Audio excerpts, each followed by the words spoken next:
सम्राट के साथ राज्य करना भी बुरा है, न जाने कब कम वक्त रुला दे, और फकीरों के द्वार पर भीख मांगकर रहना भी अच्छा है, न जाने कब मिला दे। ऐसा फकीरी अमृत जिसके जीवन में नहीं आया, वो धनवान होते हुए भी वास्तविक में धनवान नहीं है, सत्तावान होते हुए भी वास्तविक सत्तावान नहीं। जिसके सिर पर मौत का चक्र घूम रहा है, वो धनवान किस बात का है? जिसके सिर पर मौत का चक्र घूम रहा है, वो सत्तावान किस बात का है? जिसके सिर पर मौत का चक्र घूम रहा है, उसके सौंदर्य का क्या वैल्यू है? कबीरा यह जग निर्धना, धनवंता नहीं कोई, धनवंता तेहु जानियो, जाको राम नाम धन होई, सियावर रामचंद्र की जय। ये सारा जग निर्धन है। धन तो उस आत्मदेव के खजाने में से मिलता है, और ये अद्भुत ऐसा खजाना है कि आज तक दुनिया में जितने भी, केवल इंडिया की बात नहीं करता हूं, केवल इस मृत्युलोक की मरण धर्म आदमियों की बात नहीं करता हूं, इस पृथ्वी की नहीं, ये तो बहुत छोटी सी है। ये पृथ्वी तो एकदम छोटी सी है, जरा सी नन्ही सी है। ये तो सूर्य का 13वां लाखवां हिस्सा है, एक छोटा सा ग्रह, और आकाशगंगा में कई सूर्य हैं। तो उन कई सूर्यों को, कई आकाशगंगाओं को, कई लोक लोकांतरों को, देवों को, गंधर्वों को, यक्षों को, किन्नरों को, मानवों को, दानवों को, जहां से सत्ता मिलती है, जहां से सौंदर्य का दान मिलता है, जहां बुद्ध से बुद्धि का बल मिलता है, चतुरों को जहां से चतुराई मिलती है, दयालुओं को जहां से दया करने की क्षमताएं मिलती है, कृपालुओं को कृपा बरसाने की योग्यता का दान जहां से मिलता है, और प्रेमालुओं को जहां से पवित्र प्रेम करने की निगाह आती है।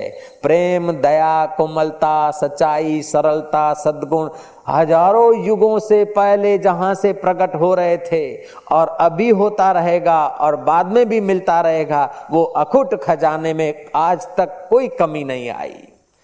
बुद्धिमान की बुद्धि जिस सत्ता से स्फुरित होती है, सुंदर व्यक्ति का सौंदर्य जिस परम सौंदर्य आत्मा से निखरता है, उस आत्मदेव के खजाने की 3 मिनट के लिए मुलाकात हो जाए तो जीव का हृदय पवित्र हो जाता है, उसका उद्धार हो जाता है, उसका कल्याण हो जाता है। ऐसा आनंद स्वरूप जगत के विज्ञानियों को, विद्वानों को, धारा शास्त्रियों को, गणित शास्त्रियों को, मनोविज्ञानियों को, साधुओं को, फकीरों को, योगियों को, तपियों को, जपियों को, और कुशल प्रसिद्ध व्यक्तियों को जहां से सत्ता, स्फूर्ति, चेतना और ज्ञान मिल रहा है, उस ज्ञान के भंडार में से एक तिनका भी आज तक फूटा नहीं। इसीलिए ऋषि कहते हैं पूर्णमदः पूर्णमिदं पूर्णात् पूर्णमुदच्यते पूर्णस्य पूर्णमादाय पूर्णमेवावशिष्यते। वो पर ब्रह्म परमात्मा पूर्ण तुम्हारे हृदय में उसकी चेतना है। उस चेतना का त्याग करके, उस चेतना को पीठ देकर जो जगत के सुखों के पीछे पड़ा है, मानव अपने पैर पे कुहाड़ी मार रहा है बेचारा। कावा, दावा, झूठ, कपट, शराब, कबाब की शरण लेकर मरण धर्मा आदमी सुखी रहना चाहता है। वो अपनी एक जिंदगी नहीं बिगाड़ता, लेकिन भय, शोक, चिंता की चिता में जलते जलते अनंत जन्मों में नरक और पशुओं की योनियों में दुख भोगने का सामान ले जाता है बेचारा। ये आदमी तो बड़ा चलता पुर्जा है, इसको ऐसा उसको ऐसा करके पटा के अपना, इसने तो महल पे महल खड़ा कर दिया, इसने तो गाड़ी पे गाड़ी ला दी, इसने तो ये कर दिया। झूठ, कपट और पर पीड़न करके किसी ने अमीरी कर दी तो वो बड़ा नहीं है महाराज, वो चलता पुर्जा है भैया। सच्ची बात कहते हो, चलता पुर्जा है। ये पुर्जा चलता ही रहेगा, 4 पैर की माँ में भी चलता रहेगा और 2 पैर वाली माँ के गर्भ में भी ये चलता रहेगा। 84 लाख जन्म तक ये पुर्जा चलता रहेगा। तेरी बात सच्ची है।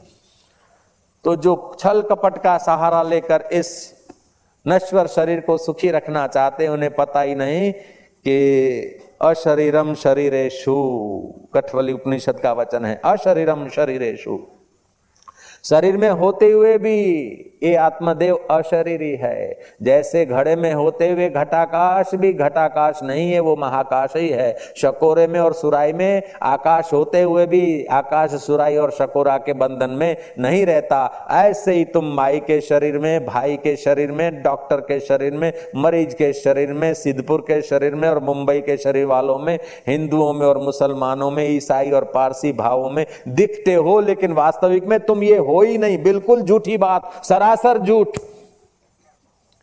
ये केवल थोप दिया गया तुम्हारे मन में, ये भ्रमणा क्रिएट कर दी गई।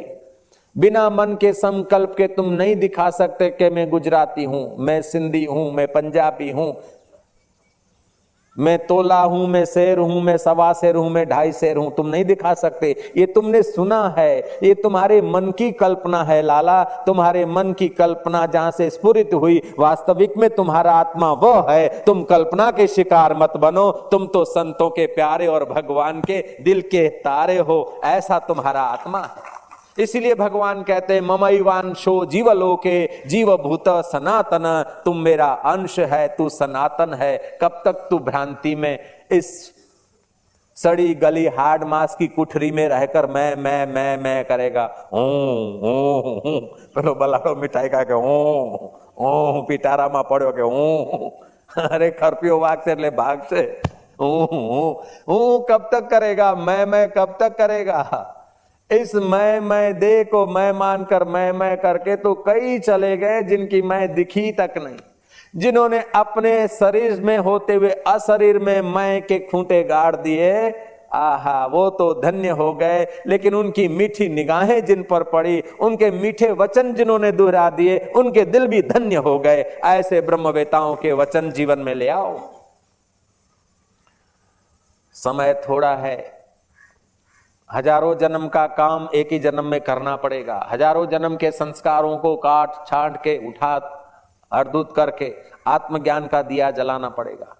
तुच्छ वस्तुओं में और तुच्छ बातों में अपने समय और शक्तियों को व्यय मत करो, न जाने मौत कब केश पकड़ ले।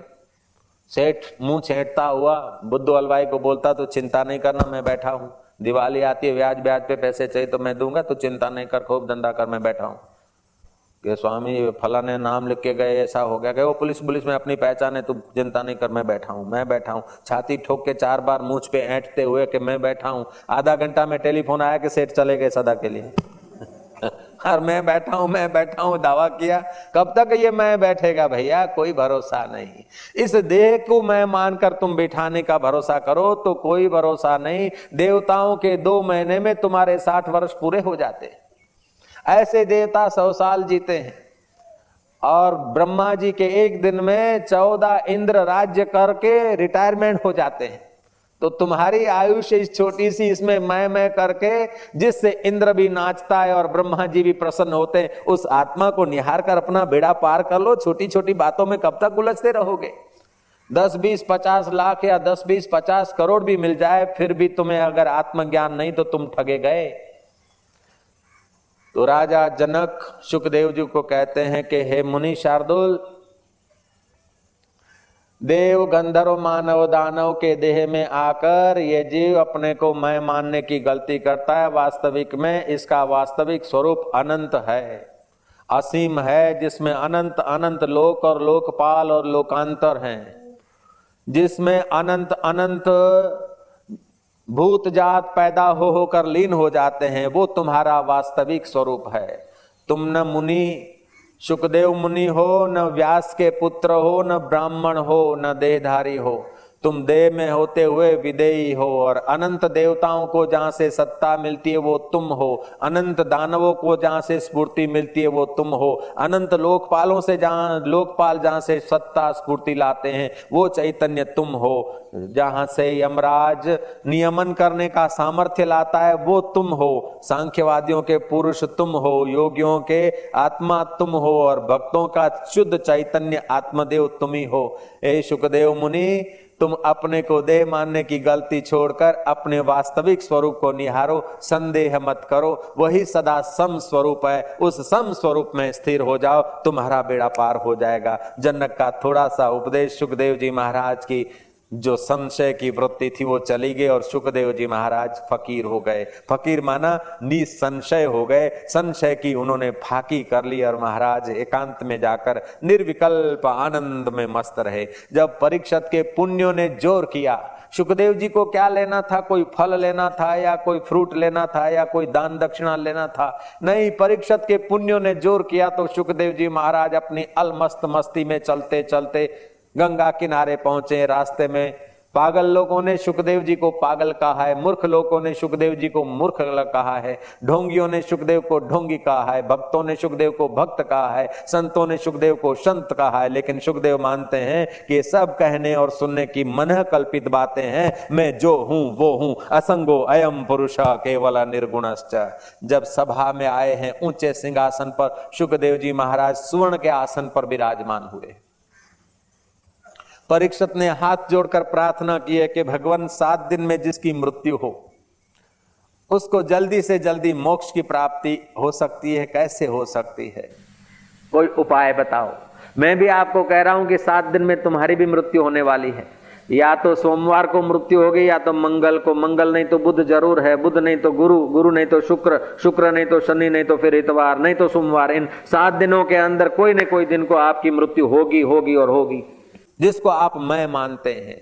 लेकिन ये अष्टावक्र मुनि का ज्ञान और यमराज का कठवली वाला ज्ञान अगर अशरीरम शरीरेषु आपको मिल गया तो ये देह की मृत्यु होते समय भी इस ज्ञान की आपको थोड़ी सी फुर्ना भी आ गई, स्मृति भी आ गई, तो आप सचमुच में देह की मृत्यु की घटना के समय भी आप समाधि के सुख का अनुभव कर सकते हैं। ये ऐसा कठवली का उपदेश है, ये ऐसा ब्रह्म विद्या का अमृत है।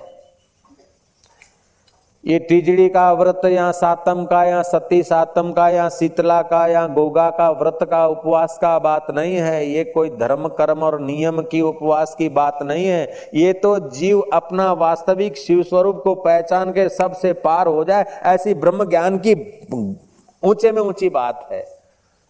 आदमी धार्मिक होता है तो समाज के काम आता है, जीवन मुक्त होता है तो अपने आप के काम आता है, और भक्त होता है तो भगवान के काम आता है, और अपने आप को जब पा लेता है तो विश्व के काम आ जाता है, क्योंकि विश्वम भर के साथ उसकी एकता हो जाती है। विलासी आदमी अपने काम भी नहीं आता और अपने वालों के काम भी नहीं आता है, वो अपना भी शोषण करता है और अपने वालों का भी शोषण करता है। ऐसा कोई भोगी नहीं मिलेगा जिसके संपर्क में आने वाले का और उसका शोषण न हो, और ऐसा कोई योगी नहीं मिलेगा कि जिसके संपर्क में आने से अपना और उनका पोषण न हो। योगी अपना भी पोषण कर लेते हैं और अपने संपर्क में आने वालों का भी ब्रह्म विद्या के रस से पोषण कर लेते हैं। भोगी इंद्रिय गुलामी से अपना भी शोषण कर लेते हैं और अपने संपर्क में आने वाले का भी शोषण कर लेते हैं। तो भोग की वासना क्यों होती कि सुख की इच्छा, और सुख जहां है वहां की खबर नहीं है, और जहां सुख का आभास है वहां के आकर्षण से ये जीव बेचारा ठगा जाता है। फिसलता फिसलता 1000 गलतियां करता हुआ भी आदमी अगर निराश न हो और कदम आगे रखे तो उसको अंदर का प्रकाश मिल सकता है। कभी भी जीवन में निराशा नहीं लानी चाहिए। हताशा, निराशा, पलायनवाद को जीवन में स्थान मत दो।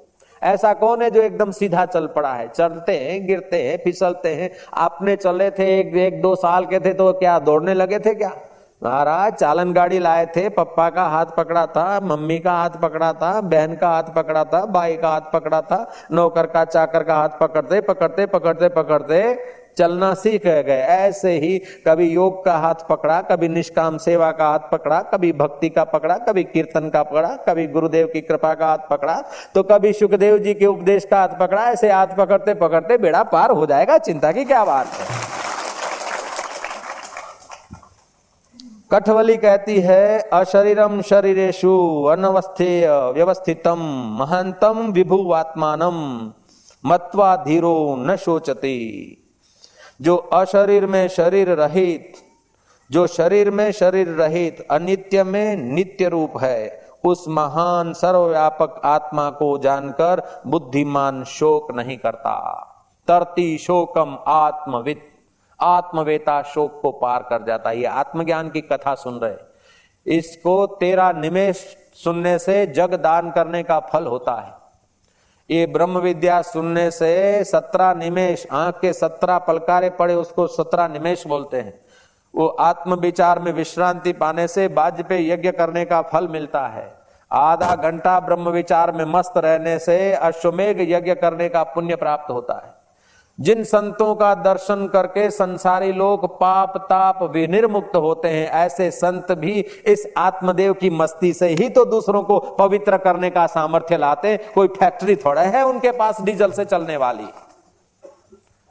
हजारों हजारों लोगों के जीवन को पवित्र करने का सामर्थ्य भी परम पवित्र उस अंतर्यामी से ही लाते हैं, और वो तुम्हारे पास है। वहीं की कुंजी ले लो और अपना ताला खोलो, हो जाओ निहाल। कब तक गिड़गिड़ाते रहोगे, मौत के आगे घुटने टेकते रहोगे, सिजदा करते रहोगे? जब घर में ही खुदाई देखी तो काबे में सिजदा कौन करे? अपना सनम सन्मुख पिया देखा तो और की पूजा कौन करे? आ जाओ अपने दिल में। कब तक घुटने टेकते रहोगे तुच्छ विषयों के लिए, तुच्छ वाहवाही के लिए, तुच्छ दिखावे के लिए, तुच्छ मनोरंजन के लिए? कब तक घुटने टेकते टेकते जिंदगी घिसा डालोगे? ओम home home home Om Om Om. Bhartari की वो पिंगला मर गई रानी। भरतरी रोए, खूब रोए, खूब रोए, खूब रोए। पिंगला मरी या अंगला मरी, कोई रानी मरी थी। जय जय। भरतरी ऐसा रोए, महाराज भरतरी कहे कि तेरे बिना भी क्या जीना। भरतरी को बड़ा शौक हुआ। वजीर समझाते हैं कि महाराज ये शरीर में अशरीरी आत्मा तो अमर है, देह तो है, बस मटका फूटा और क्या। लेकिन अब हिम्मत तो नहीं करते, मन में ही समझा रहे हैं। ऐसा करते करते करते करते महाराज वो तो रानी की अर्थी गई तो भरतरी उसके पीछे पीछे। जोगी गोरखनाथ को पता चला कि है तो राजा बुद्धिमान, लेकिन काम विकार ने बुद्धि का नाश कर दिया। भोग की आसक्ति ने बुद्धि को बेईमान बना दिया। वासना बड़ी अंधी होती है। अर्थी दोषो न पश्यति। गोरखनाथ जी आइडिया से सामने से आ रहे और गोरखनाथ जी के हाथ में भिक्षा मांग के खाने के लिए वो मिट्टी के एक हांडी थी, सिंधी में चाहूं दखी, वो हांडी थी। और गोरखनाथ जी ने क्या करा, आइडिया से हांडी को ऐसा पछाड़ दिया, हाथ में से छूट गई ऐसे ढंग से। हांडी फूटी तो गोरखनाथ रोने लगे कि हाय रे हाय मेरी हांडी, अब मैं तेरे बिना कैसे जीऊंगा। तुझी में तो खाता था, तुझी को सिराने रखकर सोता था, मेरी हांडी तेरे बिना मेरा जीना कैसे। मैं जब पानी पीता था तब भी तू साथ रहती थी, और जब भोजन करता था तब भी तू साथ रहती थी, मेरी हांडी रे हांडी। जब बरसात आती थी तो मैं अपना वस्त्र तुझ में छुपाकर पिटारी का काम लेता था, मेरी हांडी रे हांडी। जैसे भरतरी बोलता था कि भूख लगती थी तू मेरे पास बिठाकर मुझे पिरोसती थी, थकान लगती तू मेरी पैर चंपी करती थी, और जब मन उदास होता था तू मनोरंजन देकर आनंद कराती थी, ये मेरी रानी रे रानी। जैसे वो बोलता था ऐसा ये हांडी को प्यार कर रहा था, बड़ा लवर हो गया। मारी हांडी रे हांडी तारा बिना वे केम चाले। जब कभी बरसाती ओले पड़ते तो मैं तेरे को सिर पर रखकर टोपे का काम ले लेता था। अरे हांडी जब गर्मी पड़ती थी तो बरसात पड़ती और गर्मी पड़ती तो मैं छाते का काम तेरे से लेता, मेरी हांडी मेरा क्या होगा। भरतरी अपना रुदन भूलकर ये बाबा जी के रुदन को देख रहे। और भरतरी ने समझाया कि बाबा जी ये रोने से क्या काम चलेगा, जरा सी हांडी फूटी और इतना रो रहे हो, तुम तो समझदार साधु महात्मा हो। बोले साधुओं को सिखाने वाले तुम बुद्धू कहां से आ गए। मैं तो रो के काम चलाता हूं, तू तो जलने को तैयार हुआ है। मैं तो हांडी के वियोग में रो के काम चला रहा हूं और तू तो सता होने को तैयार हुआ है। तू अपने को सीख दे जरा, मेरे को क्या सिखाता है। अज्ञानी ज्ञानवानों को सिखाने को ठेका ले चल पड़े हैं। तू पहला अपना अज्ञान तो मिटा। महाराज भरतरी अपने दुनिया में तो बहुत ऊंचे आसन पर थे, लेकिन गोरखनाथ की कृपा के आगे बहुत नन्हे दिखे। भरतरी को वैराग्य हुआ है और भरतरी गोरखनाथ के चरण पकड़ के कहते हैं कि महाराज अब कृपा करके वही दो जो शरीर में रहते हुए अशरीरी है, मरने के बाद भी जिसकी मृत्यु नहीं होती है और दुख में जिसको दुख नहीं पहुंचता है, और जो इसको संसारी सुख छू नहीं सकता है, जिसको संसारी दुख छू नहीं सकता है, जिसको मान और अपमान छू नहीं सकता है, ऐसा मुझे आत्मदेव का अपने मैं का आप ज्ञान दीजिए। गुरुदेव दया कर दो मुझ पर, मुझे अपनी शरण में रहने दो। आज तक देह की शरण में था, इंद्रियों की शरण में था, पत्नी और परिवार की शरण में था, जन्म और मृत्यु के शरण में था, भय और व्याधि के शरण में था, लेकिन अब महाराज मुझे अपनी शरण में रहने दो, अपने आत्मदेव की शरण में रहने दो। गुरुदेव दया कर दो मुझ पर, मुझे अपनी शरण में रहने दो। मुझे ज्ञान के सागर से स्वामी अब निर्मल गागर भरने दो। सिर पे छाया घोर अंधेरा, कर्तृत्वम अकर्तृत्वम भोक्तृत्वम, ये अंधेरा छाया हुआ है।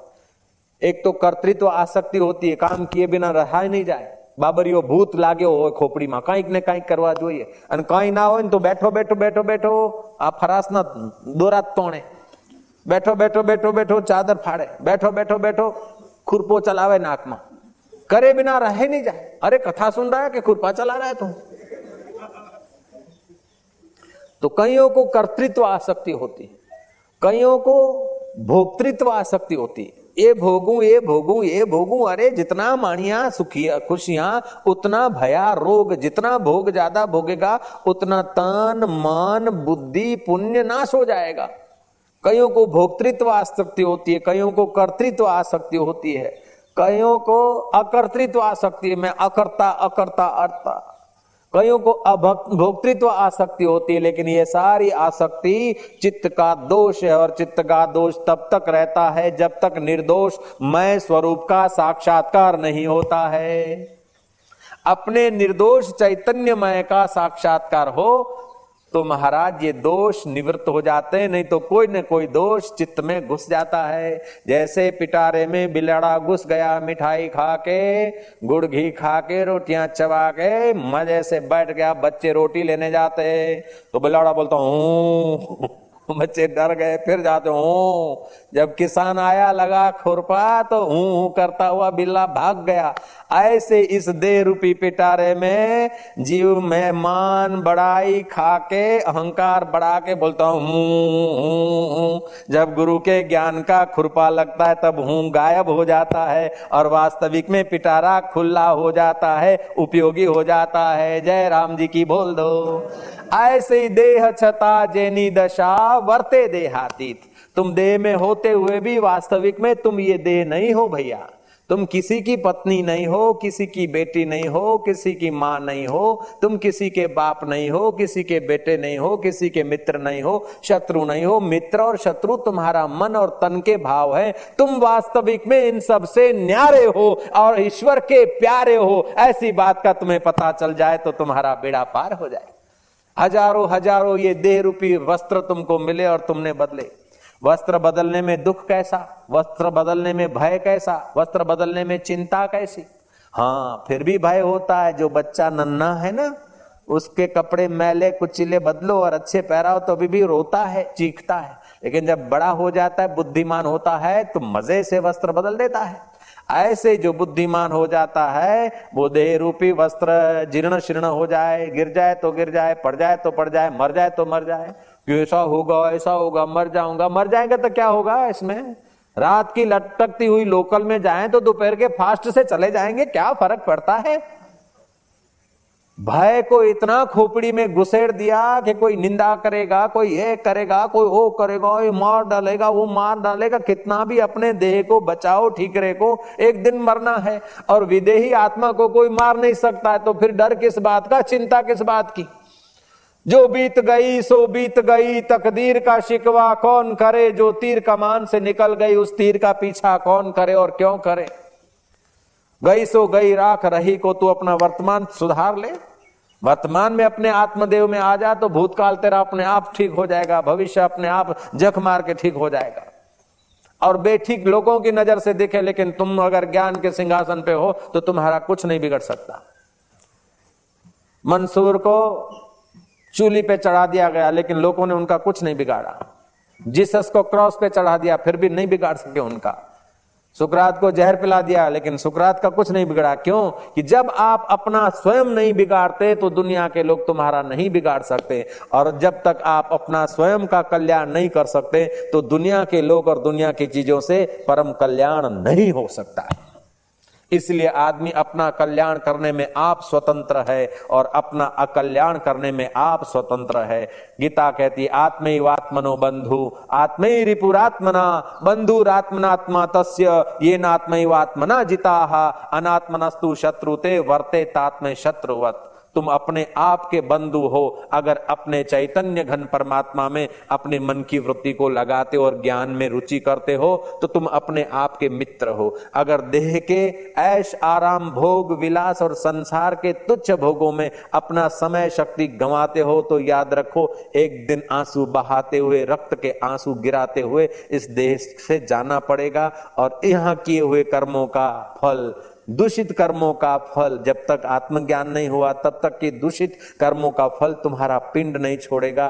फिर महाराज असुर प्रेत भूत नारकीय योनियों का सामान संचय कर, आदमी 84 लाख जन्मों का सामान एक जन्म में तैयार भी कर लेता है और अनंत जन्मों के संस्कार इसी जन्म में खलास भी कर सकता है। इसलिए ये जन्म आदि भी है और अंत भी है। ये जन्म कई जन्मों का कारण बन सकता है, इसलिए ये आदि जन्म भी गिना है महापुरुषों ने। और ज्ञान हो जाए तो कई जन्मों का ये अंत फैसला कर दे। इसलिए मानव देह अंतिम जीवन है। ये आपका अंतिम जन्म भी हो सकता है और आदि जन्म भी हो सकता है। अगर असावधान रहे तो कई माताओं के गर्भ में लटकने के कर्म हो जाएंगे और ये आदि कारण बन जाएगा। और सावधान हो गए तो कई अगले कर्म काट के आप अपने निज स्वरूप में अनंत ब्रह्मांड में जो फैला है तुम्हारा शुद्ध शुद्ध निरंजन नारायण स्वरूप, उसमें जग जाएंगे। फिर आपको इस देह से कोई विशेष सरोकार नहीं रहेगा। जैसे दूसरे के देह दिखते हैं ऐसा ही अपना देह दिखेगा। जैसे आप वस्त्र बदलते हैं, बुद्धिमान होते हैं तो वस्त्र बदलने में संकोच नहीं होता है, ऐसे ये देह अगर आप छोड़ेंगे तभी भी आपको मोह माया, देह मृत्यु के समय मरने के कारण दुख नहीं होता, लेकिन शरीर बना रहे, मैं भोगता रहूं, खाता रहूं, जीता रहूं, ये आसक्ति होती, उसलिए दुख होता है। माँ वस्त्र बदलती है तो वास्तव में बच्चे को दुख नहीं होता, लेकिन ये कपड़े पड़े रहे, ऐसी जब भ्रमणा होती तब दुख होता है। ऐसे ही मेरा ये दुकान बना रहे, मेरा मकान बना रहे, मेरा देह बना रहे, मेरा फलाना बना रहे, ये भ्रमणा होती है तभी भय होता है, नहीं तो भय किस बात का। आत्मा का कभी बिगड़ नहीं सकता और शरीर का सुधर के क्या सुधरेगा। जिसमें हाड़ है, मांस है, मज्जा है, रक्त है, वात है, पीत है, लीट है, थूक है, यही तो है शरीर, और क्या है।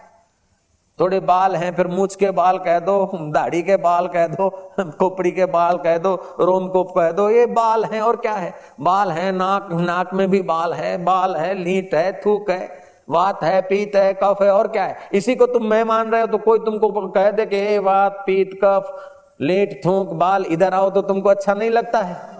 जब तुमको ये अच्छा नहीं लगता तो अपने को ऐसा मानते क्यों हो भैया कि बाबा जी हम तो नहीं मानते लेकिन मनवाया गया तो अब हम छुड़वाते हैं, तो तुम छोड़ने को तैयार हो जाओ। हरि हरि बोल पंजत।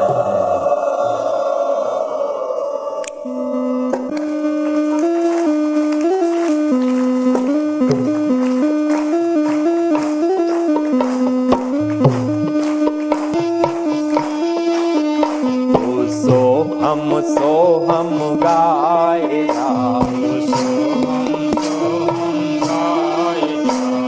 शिवोहम गाए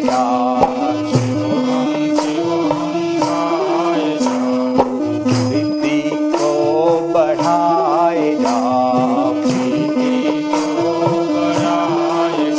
अपने आप को तू पाए जा, अपने आप को तू पाए, फिर ना आएगा ना जाएगा, फिर ना आएगा ना जाएगा, तेरा बेड़ा पार हो जाएगा, बेड़ा पार हो जाएगा। तू सोहम गाए जा,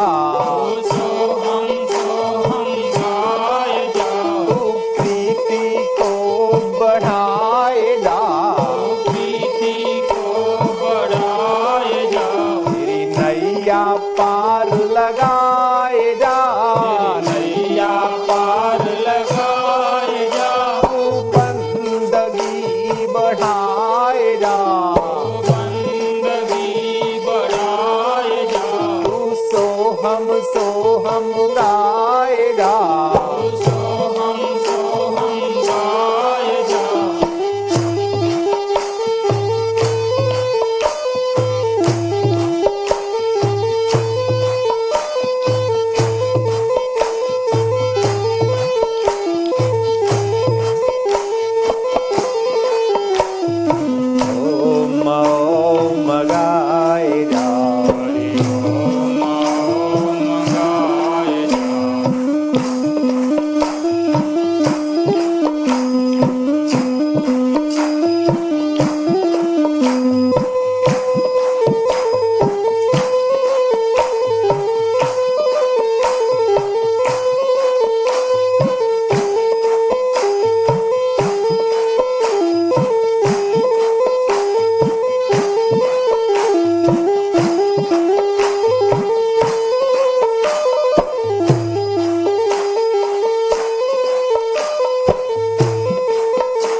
सोहम गाए जा, सोहम सोहम गाए जा।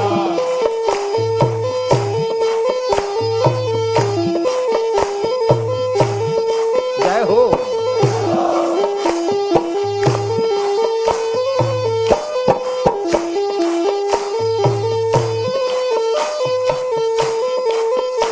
तुम अपने आप को जरूर प्यार करते जाना, तुम्हारे दिल में ही इस दिलबर को, अपने आप को प्यार करते जाना, तुम्हारा दिल पावन हो जाएगा। तुम्हारा दिल अगर दिलबर के प्यार से पवित्र हो गया तो तुम सचमुच में सुंदर हो जाओगे। अगर देह को पफ पाउडर या और साधनों से सुंदर बनाने की कोशिश की तो खबरदार, कई नरकों में जाने का पासपोर्ट मिल जाएगा, होम डिलीवरी हो जाएगा। जय हो, जय हो।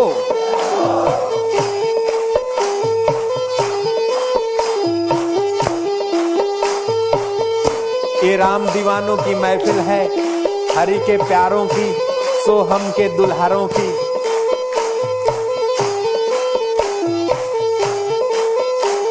अशरीरम शरीरेषु, शरीर में होते हुए भी अशरीरों वालों की महफिल है, देह में रहते हुए भी विदेही आत्मा में जगने वालों की महफिल है। ये ऐरे गैरों का काम नहीं। जय हो। सुना था 5213 वर्ष पहले वृंदावन में कुछ पागल और पगलियां झूम रहे थे, लेकिन आज साबरमती के किनारे भी उन पागलों के दीदार हो रहे हैं। हरि हरि बोल।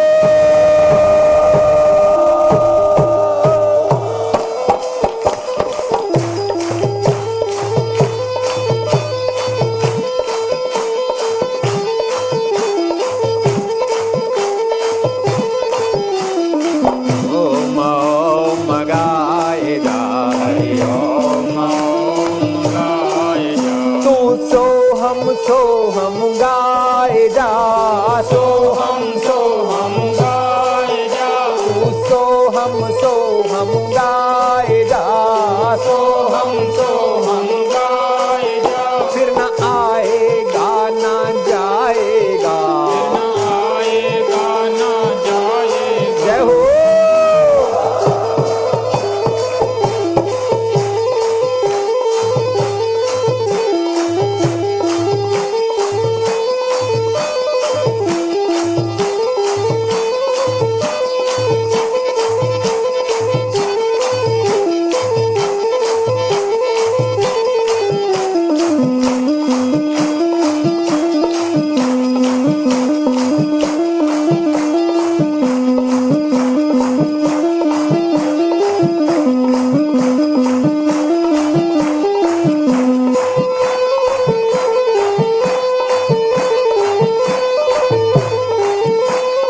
तुम्हारी रग रग पावन हो रही है, तुम्हारा रुआ रुआ हरी मस्ती से शुद्ध हो रहा है।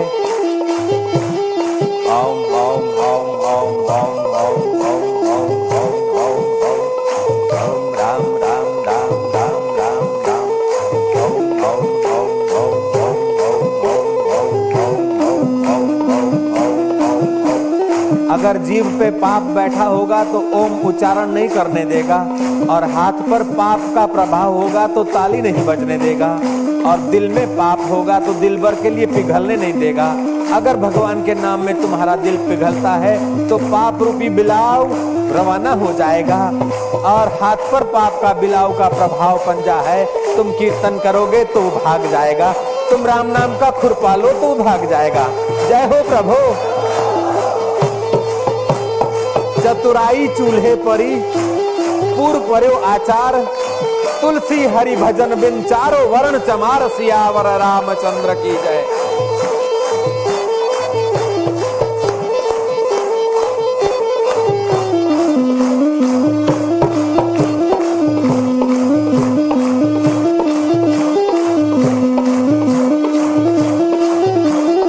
अहंकार ताली नहीं बजाने देगा, लेकिन अहंकार रूपी बिलाव को तुम कीर्तन का खुरपा मार देना।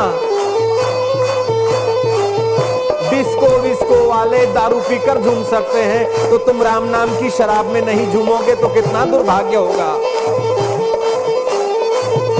हरि ओम ओम गाए जा, तेरी नैया पार लगाए जा, नैया पार लगाए जा, तू प्रीति को बढ़ाए जा, प्रीति को बढ़ाए जा, तू खुद ही प्यारा हो जाएगा, खुद ही प्यार हो जाएगा। जय हो हरि बोल।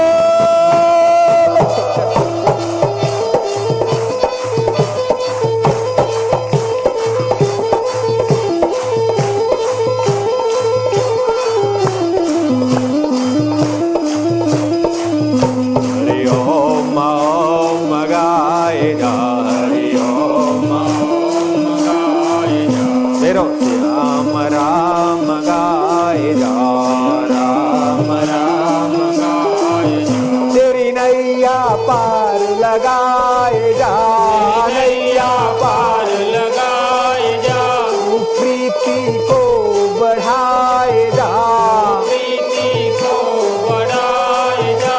जय हो।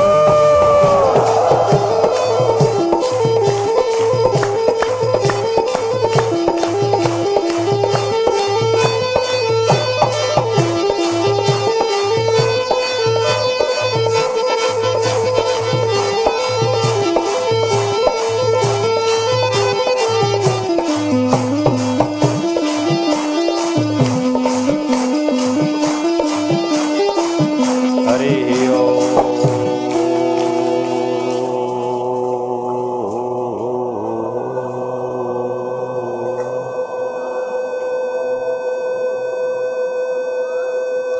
हरि